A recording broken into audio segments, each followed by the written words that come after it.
personnes devant. Donc on prendra les questions 4 par 4 et puis malheureusement, la mauvaise nouvelle c'est que tout le monde ne pourra pas avoir sa réponse à la question, mais vu le nombre de livres qu'il y a à disposition du grand public, il y a sûrement quelques réponses dans les ouvrages. Merci.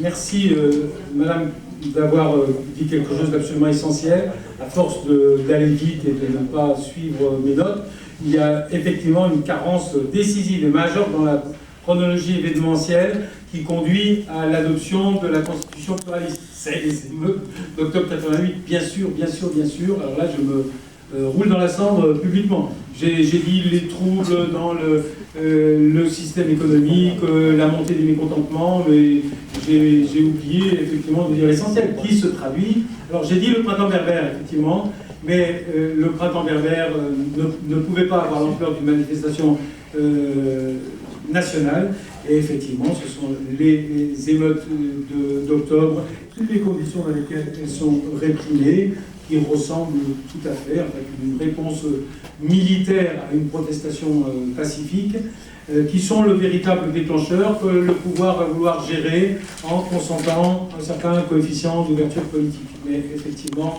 je ne pense pas que je pense pas que ça change grand-chose, parce que le début de la séquence de violence, c'est l'annulation du processus électoral. Les émeutes d'octobre 88 enclenchent une séquence qui est extrêmement importante, c'est l'ouverture du système politique. Pour une fois, la réponse du système ne va pas être exclusivement répressive. Elle est répressive au niveau événementiel, mais après elle est politique, puisqu'il va y avoir le passage à un système de pluralisme formel. Donc la séquence printanière, on ne peut pas rester aux émeutes d'octobre, hein, puisque, encore une fois, il y a une réponse policière, mais il y a aussi une réponse politique qui n'est pas si catastrophique que ça, puisqu'elle débouche sur la liberté donnée aux forces politiques réelles. L'apologie du terrorisme, bon, écoutez, voilà, je sais, pardon. Ah, pardon. Redites-moi. C'était le discours Oui, non. Alors, c'est extrêmement dangereux d'aborder la question comme je l'ai abordée relativement rapidement. Il faut qu'on fasse, bien sûr, l'inventaire des forces en présence. C'est-à-dire, est-ce qu'on a sauvé la démocratie? Quand on dit est-ce qu'on a sauvé la démocratie, ça veut dire est-ce qu'il y avait, je pense que j'ai dit au début, est-ce qu'il y avait des raisons pour les gens qui n'étaient pas socialisés avec la filière qui a produit les militants islamistes d'avoir peur des militants islamistes? La réponse est oui.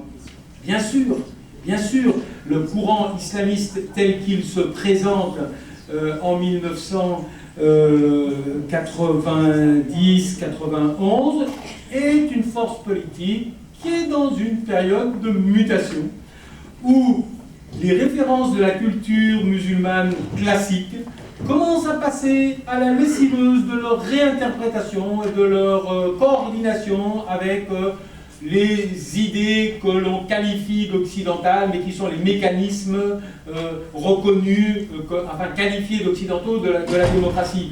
Et évidemment, tout n'est pas achevé. Il y a dans le discours de Belhaj, il y a dans le spectre des attitudes des islamistes vis-à-vis de la démocratie, ça commence par démocratia kufr. C'est-à-dire que ça commence par l'antinomie réputée de la suprématie de la norme populaire sur la norme divine, la suprématie nécessaire de la norme divine sur la norme populaire. Et puis après, il y a tout un spectre d'attitudes, et j'ai souvent pris cet exemple-là. Je dis, si vous étiez, ce qu'à Dieu ne plaise, ou ce qu'à Dieu plaise, je n'en sais rien, tous des islamistes, et que je dis démocratia, j'aurais comme mode de réaction dans la salle un spectre total d'attitudes qui ira de démocratia kufr jusqu'à démocratia, mais c'est nous qui l'avons inventé. C'est au cœur même de l'islam. C'est le principe même. Mais je plaisante pas.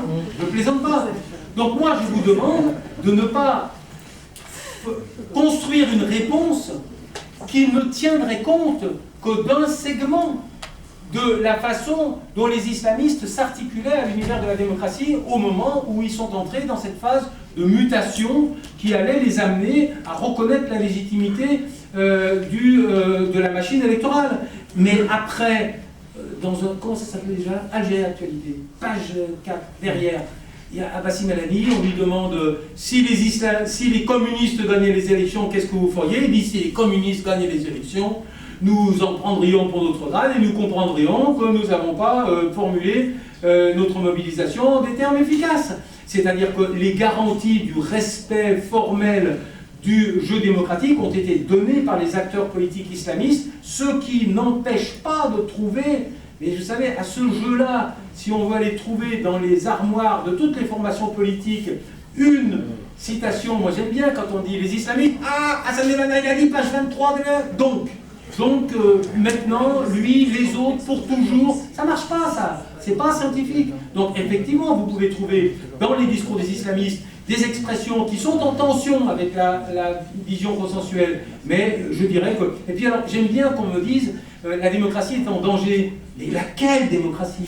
Laquelle démocratie? Quelle était la pratique politique que la venue des islamistes au pouvoir pouvait mettre en danger? Y avait-il un semblant, un soupçon, un début, un commencement de pratique consensuelle, de régulation à l'institutionnel des tensions politiques de la société? Dans aucun pays de la région. Est-ce qu'il y en avait au Maroc? Est-ce qu'il y en avait en Libye? Est-ce qu'il y en avait en Égypte? Non. Et pour détruire la démocratie, il aurait fallu qu'on parte d'une situation où la démocratie existait. Donc ça aussi, il faut en tenir compte. Mais ça ne veut...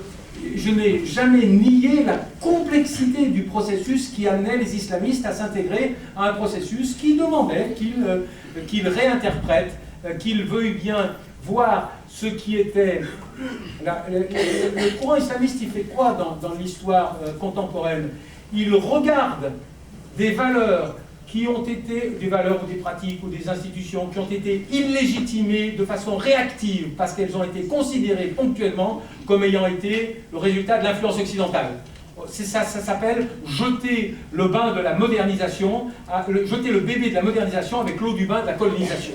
Donc il y a eu une phase réactive, pure, on rejette tout ce qui vient de l'Occident. Et puis après il y a une phase qui est beaucoup plus complexe, qui est, on regarde si la substance de la référence à ces valeurs est dans une relation d'antinomie avec ce que nous considérons comme l'essence de notre culture et de notre religion. Et là, il y a un travail d'alchimie qui fait que, je suis désolé, il existe à peu près aucun segment de l'expression normative de l'islam qui résiste à 10 minutes d'ijtihad, si cet ijtihad est porté par la majorité sociologique de la communauté concernée. C'est-à-dire qu'on va toujours pouvoir faire évoluer la norme. Donc bien sûr, vous pourrez trouver des expressions qui disent « Ah, ils n'étaient pas démocrates ». Ben non, ils étaient... En fait, ce mot-là ne veut pas dire grand-chose. Ils étaient engagés dans un processus qui allait les amener lentement, irrésistiblement, à accepter ce que, maintenant, de façon consensuelle, comme ils le font dans Rome, comme les frères musulmans syriens le font dès 1980, comme les frères musulmans syriens le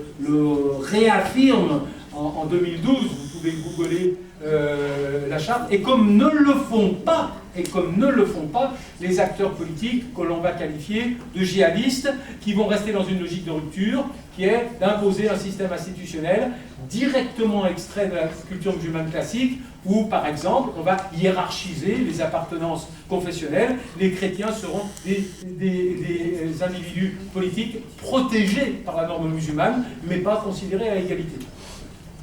Ai-je répondu? Non, ça ne peut pas être suffisant, hein, mais c'est un... Merci. Un débat qui est en route. Qu'est-ce que l'apologie? Donc voilà, Kate, je reste fidèle à ma réponse.